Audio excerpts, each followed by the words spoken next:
Bienvenido a las clases virtuales con Maryland American Center. Empecemos.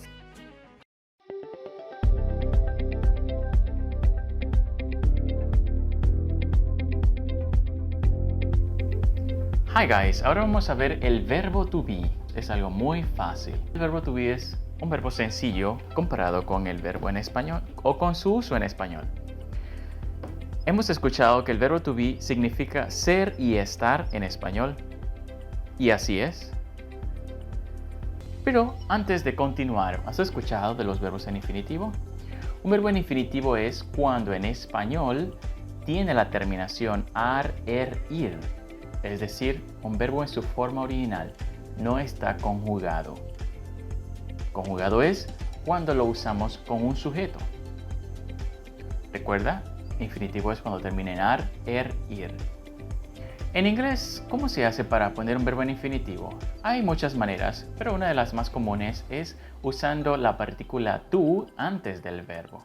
Es decir, to be, en español, ser y estar. El verbo to be, así como en español, ser y estar, tiene diferentes conjugaciones cuando se usa con los sujetos. En inglés es tan simple que solamente son 3 las conjugaciones. Am, is, are. Pero en español no es así. Si vemos el cuadro en español, vamos a trabajar. Recuerda que en español son 2 verbos, ser y estar. Yo, con su conjugación de ser, vendría siendo yo soy. Con su conjugación de estar, vendría siendo yo estoy. Tú, conjugado con el verbo ser, sería eres. Conjugado con el verbo estar, sería estás. Él, conjugado con el verbo ser, sería es. Conjugado con el verbo estar, sería está. El sujeto ella comparte la misma conjugación. Ella es o ella está. Y el sujeto usted también comparte la misma conjugación. Usted es o usted está. Hablando del español. Luego tenemos al sujeto nosotros. Nosotros, conjugado con el verbo ser, es somos. Conjugado con el verbo estar es estamos. Luego tenemos al sujeto ellos. Ellos, conjugado con el verbo ser, sería son. Ellos son. Conjugado con el verbo estar sería ellos están. Y por último, tenemos el sujeto vosotros, que no se usa en Latinoamérica, pero sí en España y en el español antiguo. Tenemos vosotros, conjugado con el verbo ser es sois. Conjugado con el verbo estar sería estáis. Vosotros sois, vosotros estáis. Entonces cuenta. 2, 4, 6, 8, 10 y 12 conjugaciones tiene el verbo ser o estar en español. Lo que tienen que aprender los ingleses para dominar el verbo to be en español. Mientras que nosotros, para dominar el verbo to be en inglés, simplemente tenemos que aprendernos 3 conjugaciones. Am, is, are. Es decir, estas 12 conjugaciones en español están resumidas en estas 3 conjugaciones en inglés. ¿Ve lo fácil que es el verbo to be en inglés comparado con el español? Entonces vamos ahora a usar los sujetos en inglés. Los sujetos en inglés son I, que significa yo, you, significa tú, y usted. Y aparte, también se usa en plural, ustedes. Es decir, you significa tú, usted y ustedes.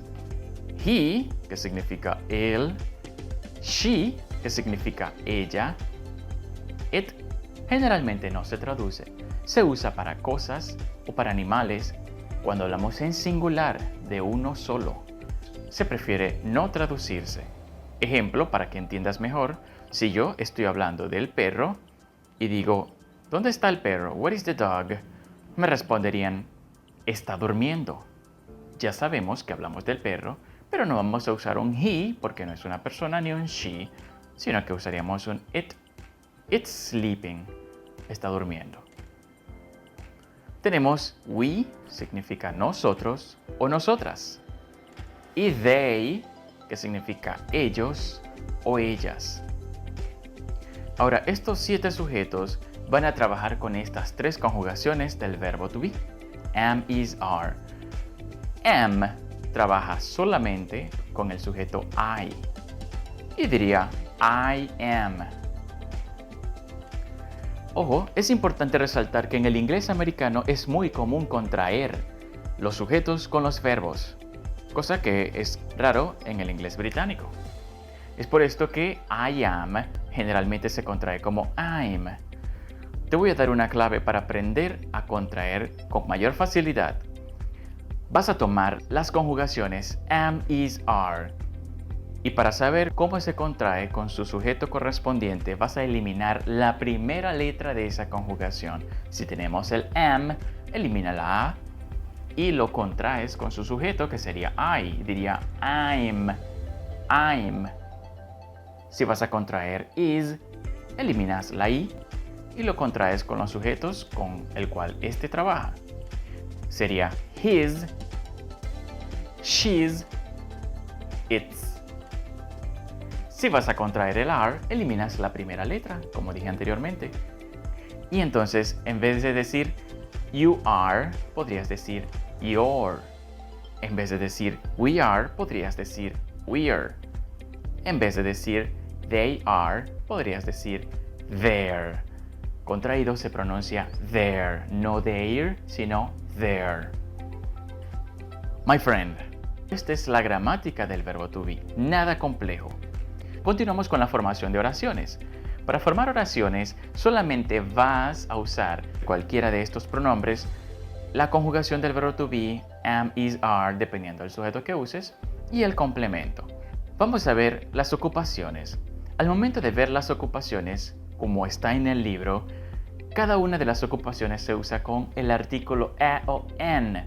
Es indispensable. En español nosotros decimos soy profesor, ella es abogado, él es doctor.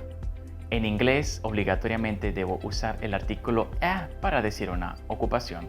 Soy un profesor, ella es una abogada, él es un doctor. Es por esto que cada una de estas ocupaciones aparece con el artículo a o en. Ahora, ¿cuándo se usa el a y cuándo se usa el en? Vas a usar a cuando la palabra que le sigue empiece en sonido de consonante y vas a usar en cuando la palabra que le sigue empiece en sonido de vocal. Ejemplo, tenemos actor. Si voy a decir soy actor, diría I'm an actor. Pero los americanos no pronuncian de esta manera. Los ingleses tampoco. Generalmente, nadie pronuncia su idioma así de lento. En español y en inglés y en cualquier otro idioma se aplica la conexión entre palabras. En vez de decir I'm an actor, pégalo. Cuando una palabra termina en consonante y la que sigue empieza en vocal, haz una conexión. Entonces vas a conectar la M de I'm con la A del artículo y la N del an con la A de actor y sonaría algo así. I'm an actor. I'm an actor. Desde el principio, trata de aplicar esta regla y te vas a evitar muchos problemas más adelante. Vas a tener mayor fluidez al momento de hablar si aplicas la conexión. Entonces vas a decir I'm an actor. Otro ejemplo, si vamos a decir este es un borrador, dirías it's an eraser. It's an eraser. Escucha, pegas la S del verbo to be con la A y luego la N con eraser. It's an eraser. Como dije anteriormente, esto ocurre cuando le sigue un sonido vocálico. Vamos a decir que este es un reproductor de MP3. Reproductor de MP3 en inglés se dice MP3 player. Entonces, si voy a decir este es un reproductor de MP3, MP3 player, no te enfoques en que como inicia con M es una consonante. Enfócate en cómo se pronuncia la M. Su sonido inicial es una vocal M. Es por esto que se usa el artículo an para decir este es un reproductor de MP3. It's an MP3 player. Por eso decía, vas a usar en cuando le siga un sonido de vocal, no necesariamente una vocal, sino sonido de vocal. y vas a usar a cuando le siga un sonido de consonante. Continuando con los ejercicios, ¿cómo diríamos nosotros somos profesores? En inglés se diría we are, no digas a, teacher, porque estamos diciéndolo en plural. Nosotros somos profesores. Por lo tanto, no usas el artículo on. Usas el artículo on solamente cuando hables en singular. Si digo soy un profesor, diría I'm a teacher o I am a teacher. Pero si vamos a decir somos profesores, se diría we're teachers o we are teachers. Si vamos a decir ellas son azafatas, se diría en inglés they are flight attendants. Fluido sonaría they're flight attendants. They're flight attendants. Si voy a decir ella es una música, diría she is a musician. Musician. Fluido sonaría she's a musician. She's a musician.